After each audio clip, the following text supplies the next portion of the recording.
Today, the whole world saw these images. A Russian Shahid drone, not shot down, not falling, but deliberately flying into an ordinary apartment building in Kyiv and exploding there. And in another district of the capital, a missile leaves nothing but ruins where people used to live. At the same time, on the front lines, the Russians are using banned chemical weapons. About the laws of war, which Russia doesn't even try to follow. Also about the meeting of presidents that never happened. We'll talk about all this in today's TSN broadcast. Subscribe to our channel and leave your comments on this broadcast. And we're starting in just a moment.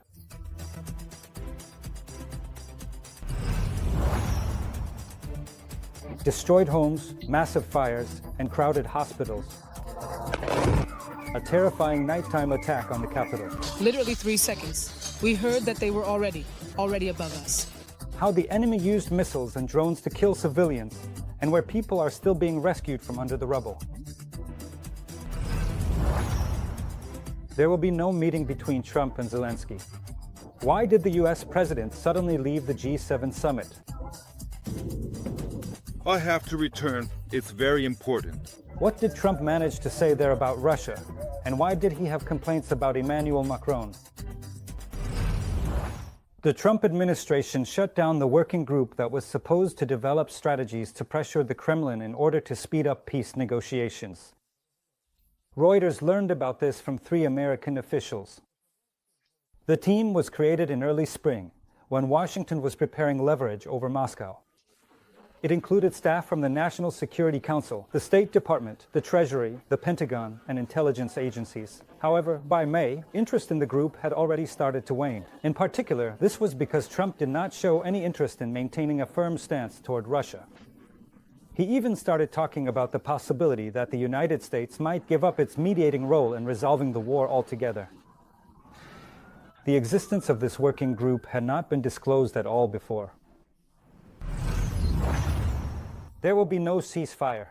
Trump wants a real end to the war between Israel and Iran, and the next 48 hours will be decisive.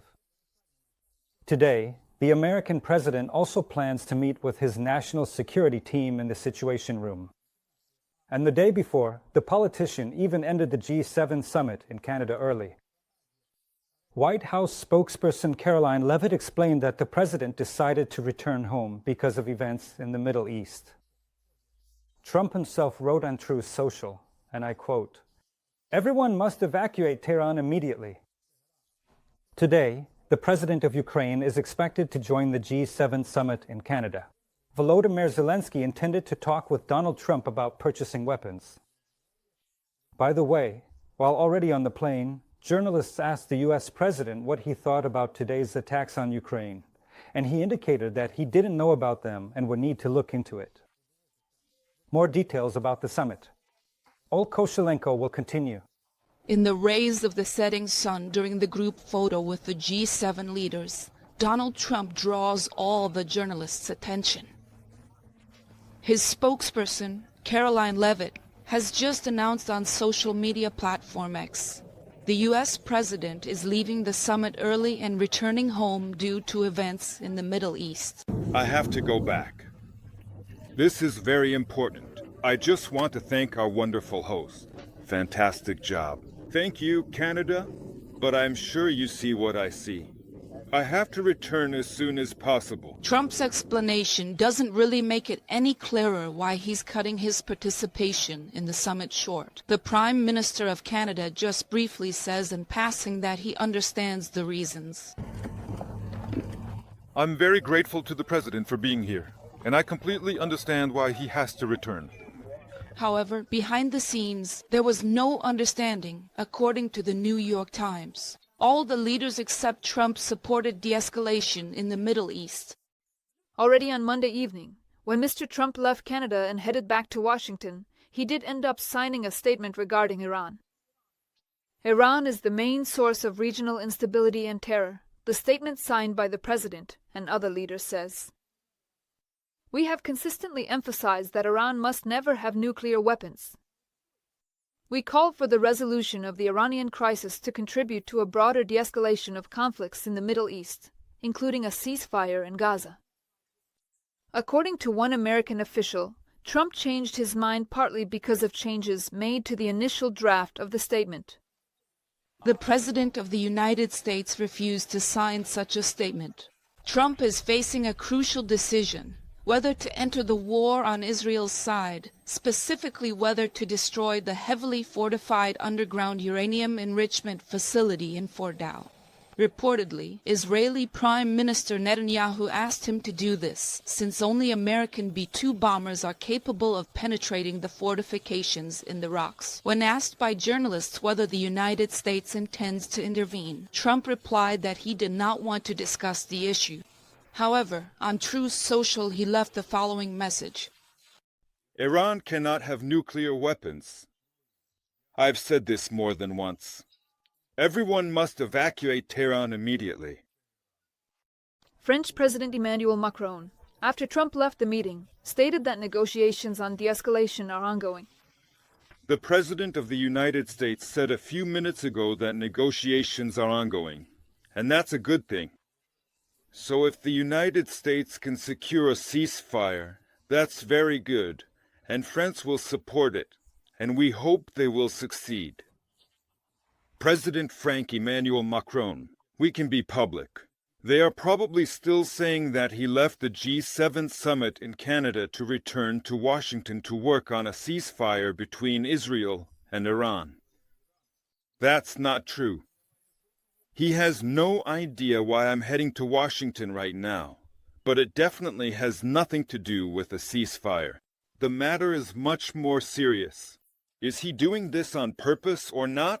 Emmanuel always gets everything mixed up. Stay tuned for updates. On Tuesday, Volodymyr Zelensky will join the leaders of the Group of Seven. The second day of the summit was planned to be dedicated to Ukraine. Zelensky was counting on talking to Trump about purchasing weapons. Ukraine, together with its partners, also planned to persuade the United States of the need to increase sanctions pressure on Russia, including setting a price cap on oil. Before leaving the summit, Trump managed to declare that kicking Russia out of the Group of Eight was a mistake that led to the war. This was a big mistake. It was a big mistake. You wouldn't have this war. Your enemy would be at the negotiating table. I even think that he actually wouldn't have been an enemy at that time. There was no such concept. If I had been president, this war would never have happened. But also, if he had been a member of what was then called the G8, it was always the G8.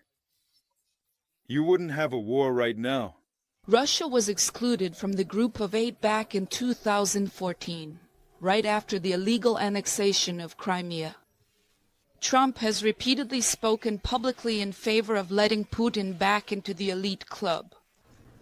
Olko Shelenko, Maxim Shinkarenko, TSN 1+1. Why does Trump so suddenly forget about the war in Ukraine, yet tries so actively to comment on and influence events in the Middle East? How much does he want to urgently end at least one war, just so he doesn't look like someone who makes a lot of promises but can't actually influence anything? Write what you think about all this in the comments to our broadcast on YouTube. And I'd also appreciate it if you give us a like and subscribe to this channel. Well, the TSN broadcast continues. Israel and Iran have been exchanging rocket strikes for the fifth night in a row. Tel Aviv struck the state television building in Tehran right in the middle of a broadcast. The company's office was shaking while the anchor was live on air. They reported 3 casualties from the rocket strike. However, just a few minutes later, the broadcast was restored. The strike happened after threats from Israel's defense minister, who said that Iran's broadcaster should disappear. Overall, the IDF warned residents of Tehran to evacuate several districts where military targets were allegedly located. According to them, Israeli forces used surface-to-surface missiles. Amid these strikes and a warning from Donald Trump, people began leaving the Iranian capital en masse. Traffic jams formed on the roads. Meanwhile, Iran was launching its own missiles at Tel Aviv and Jerusalem. The attack took place in 2 waves. As a result, 5 people were injured by shrapnel. Israeli Prime Minister Benjamin Netanyahu hinted on BBC News that they are considering the possibility of assassinating Iran's supreme leader, Ayatollah Ali Khamenei. Although, according to the American press, this decision was previously vetoed by U.S. President Donald Trump. 2023. Britain has announced new sanctions against Russia. They will affect 4 individuals, 6 organizations, and 20 oil tankers from the Kremlin's shadow fleet, as well as maritime companies and suppliers of sanctioned goods to Russia, including electronics. British Prime Minister Keir Starmer will deliver a speech today in which he will call on allies, and I quote, to seize this moment to increase economic pressure on Moscow. It was planned that Ukraine's partners would introduce new restrictions together. However, the American president, on the sidelines of the G7 summit, admitted that he is postponing his sanctions as he is still hoping to reach a deal between Ukraine and Russia. He then went on to complain that the restrictions are costing them a lot of money and, supposedly, that Europeans should be the ones to implement them first. The EU is indeed preparing a new, already 18th, package of restrictions, which is expected to include sanctions against Russia's energy and banking sectors. The sanctions also cover transactions related to the Nord Stream project. French President Macron expressed hope that Washington will join them. Brussels also plans to soon extend all existing sanctions targeting the Kremlin. However, Radio Free Europe reports that there is a risk Hungary may not support them.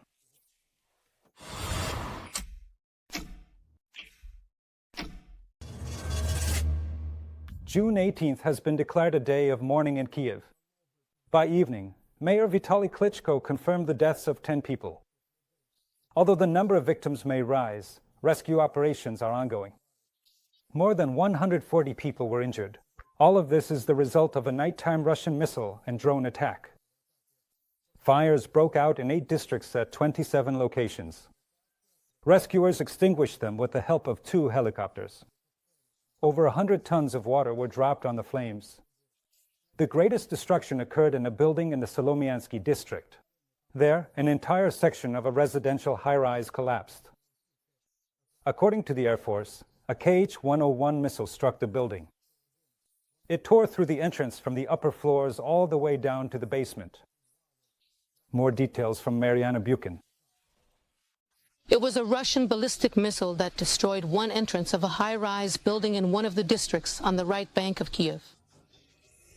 Rescuers from the State Emergency Service managed to save 12 people from here, and another 2 were pulled out from under the rubble.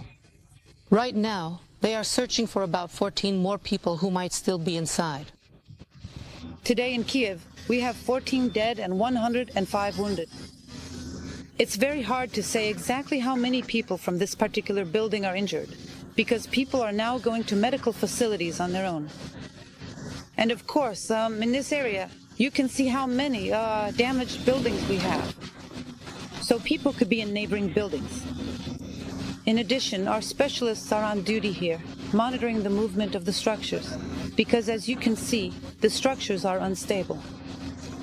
And if, for example, they notice any movement, of course, the rescuers will be pulled back. And, for instance, climbers will be brought in who can safely remove those structures that pose a threat to the lives and health of the rescuers themselves. In the morning, psychologists work here. Within just a few hours, nearly 100 people have already reached out to them. An acute reaction to stress. These conditions include crying, aggression, because, understandably, people have suffered losses. It could also be hysteria, and counseling about whether what they are feeling is normal. But the hardest thing for psychologists is supporting families whose loved ones are still under the rubble. For example, this couple is waiting for rescuers to find their son. The most difficult cases are those people who are now waiting for their loved ones to be found under the rubble. These are the hardest cases. They're always the most difficult, when people are waiting and hoping. They hope that somehow, by a miracle, the person will be alive. Right now, there's a moment of silence, when everyone has gone quiet and is trying to hear if there are any sounds or movements under the rubble, to understand if anyone is still alive. This nighttime strike affected not only the building where the entrance was completely destroyed, but also the neighboring buildings. There are several of them. Here, balconies and windows were blown out. How did you get through the night? Sorry for asking such a question. In the bathroom, I'll tell you. Просто навпроти прильоту тут є квартира. We found out that there was a 7 or 8-year-old boy here who was injured by glass shrapnel, and now he is in the hospital. We immediately started hiding in the bathroom, and literally 3 seconds later, we heard that they were already above us. Then an explosion, and another explosion, and then I saw glass and fire, smoke, everything, everywhere. I was standing at the edge in the passageways. I wanted to go up and I heard a loud whistling sound and felt hot air. I ran downstairs. Bang. There was no light in the passage. Everything had collapsed. Then something else fell again. Well, exploded.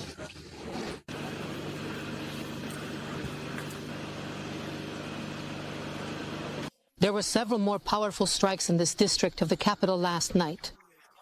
Another hit struck a student dormitory. There are dozens of injured here. There were a lot of wounded people, and well, of varying degrees of severity, you could say. Students are cleaning their rooms, throwing trash right out of the shattered windows. You're good. Pasha, you're good. You can throw it down. Wow. And this is already the other side of the neighborhood. Here, a fire broke out after the missile strike. Almost the entire entrance burned down, and several nearby buildings were also damaged. There's nowhere to spend the night here. So we'll be coming here every day, because we hope that we'll get some kind of compensation after all. Besides, the apartment shops and the post office here were also destroyed. All night I prayed that my children and I would stay alive. And then I spent the whole day trying to save my department. We've been clearing it out since 6 in the morning. Here you go, some water. People from all over Kyiv who cared came to the impact sites to help. Volunteers are handing out food and water, carrying building materials, and sweeping the entrances. All of this is being brought in. Honestly, I just showed up, found something to do, and now I'm handing things out here. Everyone is trying to work quickly and in sync, because they know this won't be the last time. Because they're bastards. They want to destroy the nation. It's just misery, that's all. They say there will be a truce. There won't be any truce until they've killed us all. Mariana Bukin, Roman Sishenko, Anatoly Korab, TSN 1+1. There were explosions and impacts in the Darnitsky district as well. Residents are clearing out construction debris and carrying out whatever belongings survived from their apartments, dealing with the aftermath of the shelling. Here, a Russian Shahid drone crashed into one of the high-rise buildings. There is destruction on several floors at once. My colleague Alina Laskin visited the scene. The wind blows through Daria's apartment. There isn't a single window left intact here, and in some places there are just huge holes instead. This is a monolithic building, you know? These walls that survived, that's the monolith that's left. And what saved us was that this is a monolithic building, that it can withstand things. The woman lives with her family on the 15th floor. She recalls that all night long there was humming and explosions all around. She hoped it would pass them by, but in the early morning, a Shahid drone attacked their building too. The strike hit several floors at once and was so powerful that the partitions inside the apartment collapsed. I hear something approaching, making a really loud noise. So I looked out the window, and I see it flying straight at us. I started screaming, a drone is coming at us. We started running out of there, and just as we were running out, it hit, and the blast wave threw us off our feet. The woman is relieved. All her loved ones are safe and sound, but she's convinced the drone targeted the high-rise on purpose. Maybe they launch them and get something out of it. They're sick, in my opinion. They actually enjoy it when people die. Everything is covered in glass. It all flew out. Thanks to the tape we put on the windows, they're still holding together. But of course, it's all very hard to deal with. Yevgenia Lukashenko was luckier. Her apartment is intact. The direct hit didn't reach the 4th floor. But both she and her daughter Valeria are also convinced the drone was meant to kill and injure as many civilians as possible. It was clearly heading straight for the building. Oh, it was terrifying. It's like a second birthday. According to Yevgenia, there are indeed a few injured among the neighbors. There is one injured person, but she's alive, with wounds. She was hospitalized, directly taken to the hospital. And some acquaintances of ours, their apartment on the 14th floor was completely damaged. Just minor injuries, but everyone is alive. You come up, give your apartment number, last name, first name, and phone number. A tent has been set up next to the high-rise hit by the Russian drone. Residents of this and neighboring buildings can file a claim for damages. They'll also direct you here on where to get plastic sheeting to temporarily cover broken windows and damaged walls. 2 balconies were blown out, doors and windows shattered. Apartments. Are you from this entrance or next door? No, I'm opposite. The Red Cross is also helping out. The head of the Darnitsky administration, Alexander Kartanov, promises people will not be left to fend for themselves. At the headquarters, all kinds of support are provided. First and foremost, informational help. How a person can receive financial assistance. Where to apply through e-recovery. How e-recovery works. Who can install windows. Who can do repairs. Psychological support is also available on-site. Besides people's homes, the cars parked in the yard were also damaged. We're going to repair it. We'll go to Estonia, let them take a look and tell us what the damage amount is. Then we'll decide what to do next. By the way, these doors survived. They're the only ones that did. Daria, whose apartment is one of the most damaged, looks around in confusion. She needs to save whatever belongings are still intact. But she doesn't know where to start yet. She just sighs bitterly, because she and her family once put both their money and their hearts into renovating this place. And the Russians destroyed all of this in just a few seconds. I can see your renovation looks pretty recent, right? Well, not exactly recent. В цьому 10-му році ми його робили, but it's still a shame. Alina Laskin, Valentin Shelkwak, TSN 1+1. It was a sleepless night for the capital's doctors. Some of them are in the emergency room on their feet for the second time in a row. They are saving the lives of those injured by Russian terrorists. In the morning, Irina Prokofieva was at the medical facility on the right bank. She will tell you more about those who survived the attack. Ambulances are arriving at the hospital one after another, bringing in patients and then heading back out to face the next emergency. Right now, you can see that ambulances are still bringing in people who were injured in the attack. This is the hospital on the right bank of the capital, where an entire entrance of a residential building was destroyed by a direct rocket strike. I don't know how to do that. Viktor Ivanov, who lived in this building in the Salomia district of the capital, doesn't know how to thank fate. He hasn't been lucky. His wife has a leg injury. It's the house where they're now clearing away the rubble. They moved to Bucha literally just 2 days ago. And now they have no idea where to go. There's nothing left alive there. Honestly, I have no idea if there's anything left there. And there wasn't a neighbor near the entrance. I only saw it on the news. Everything was black. Everything was gray. Everything was burning. The windows exploded right next to the ones that were still standing. The neighbor's house is right next door. They got hit pretty badly too. Serhiy shielded his wife from the blast wave and the sharp glass that flew into the apartment after the explosion. We were going to hide, but we didn't make it in time. I just heard some kind of noise. We were scared. It was dangerous, so we started moving toward the doors. The woman was the first to go through the door, and the blast wave blew out the windows. The tables seemed to be stacked on top of each other, and we immediately ran down to the window where we had our shelter. There was a guy with medical training who helped us there, and also supported us emotionally. By the way, thank you so much. I don't remember the name of that guy. He was in shock. Maxim? Yes, Max. Maxim, thank you so much. And really, thanks to everyone who helped. There are only 27 such stories in this hospital, says Director Serhiy Dubrov. 3 of the most serious injuries that made it to intensive care are already doing a bit better. The diagnoses are similar for all of them. Lacerations, cuts from glass, chest fractures, spinal injuries, head trauma. And here, the most important thing is to be able to help everyone, all at the same time. I want to thank my colleagues who, even though they weren't on duty, came in from the night. Surgeons, the polytrauma department, the intensive care department, and others, they all came to the hospital to help, because as soon as word got out about the number of victims in the operating room, they showed up, knowing their help was needed.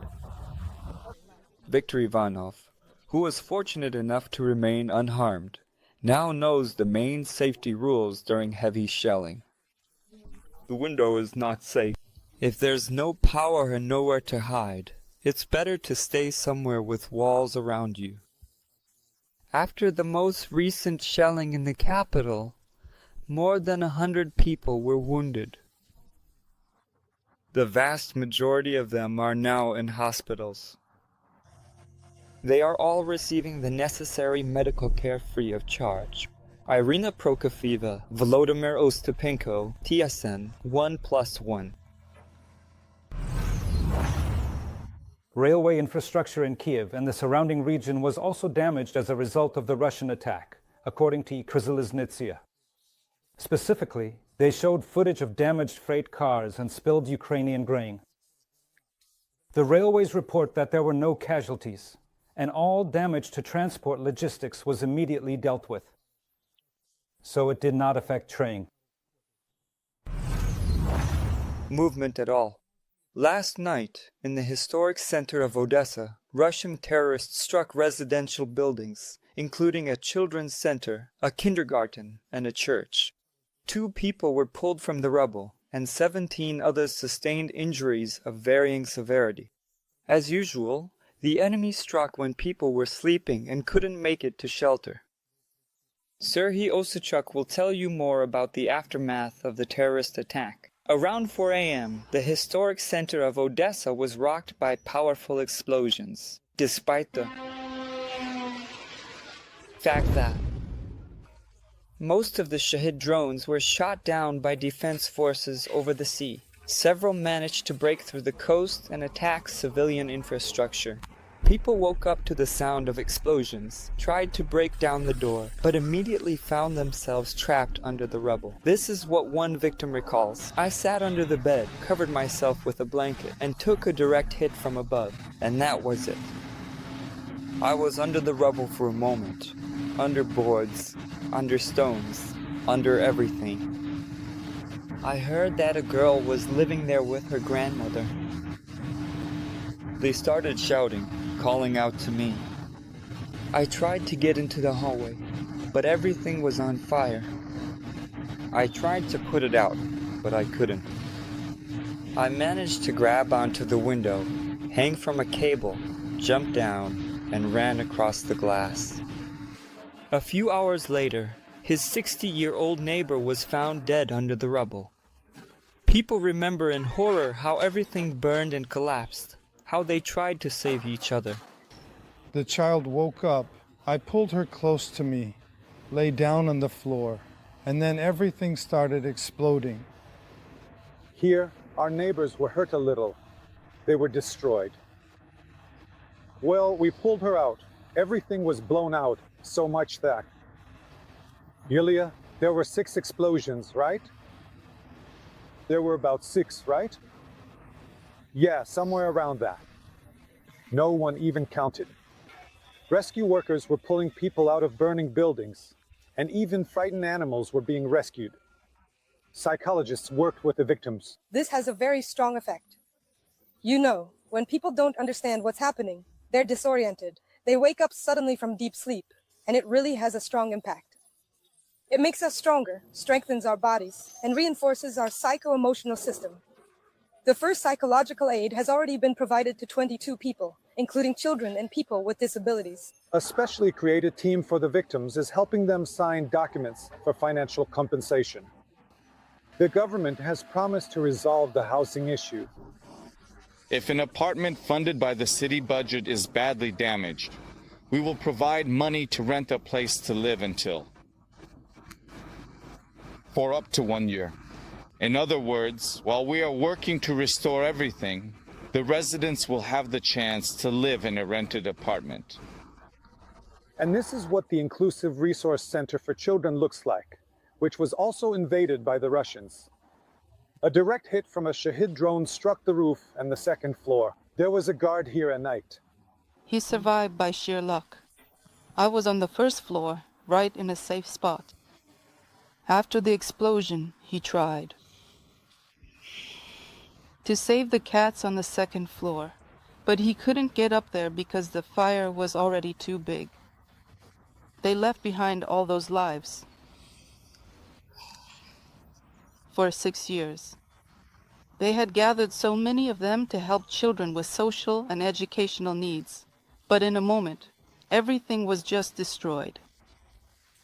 Emergency services have inspected the damaged facilities.